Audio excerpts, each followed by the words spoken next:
It comes down to capacity to pay. And all our analysis leads us to, when we look at the housing market and interest rates generally, and the affordability that's knocked on from that, is that house prices are very, very correlated to interest rates. So as interest rates come down, house prices go up. That is no surprise to us. What's happening is, now that interest rates have gone down so far, the market is starting to get concerned about, if interest rates rise, what is the ability for those borrowers to continue to pay given the amount of debt they've come on. So where we sit today in terms of interest rates, mortgage rates in particular, it's actually quite affordable.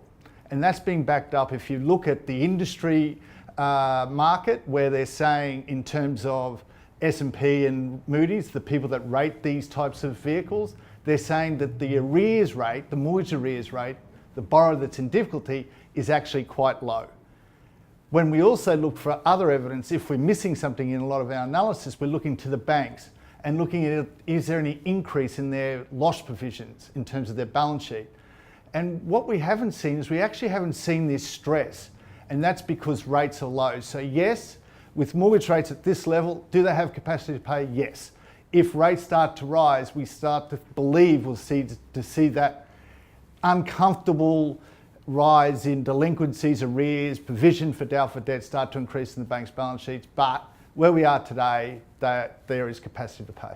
What's happening in the industry is, the regulators got in front of it here, and what they've done is they've seek to address that. So when a borrower goes to get a mortgage, what they're looking to do is they have to get assigned what they call an assessment rate. The lender looks at the borrower and says, okay, what is my comfortable lending rate to you for the risk that I'm taking? Then, because that's a function of interest rates, the regulators stepped in to say, well, no, if the rates start to move higher, because we are a standard variable, as rates rise, our mortgage rises, we need to look after our borrower and to make sure that there's a sufficient buffer built into their mortgage rate. So it's assessment rate plus buffer. Once we get out to that level, the new loans getting written after this has been put through, we see these loans will be able to perform.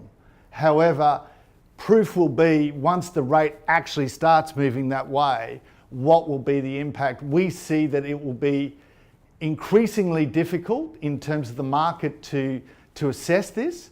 However, we believe ultimately, in the history of losses and the delinquencies since we've been managing it, since 2000, 2002, which our delinquency goes back to, we see that the market will be able to continue to withstand an increase in interest rates.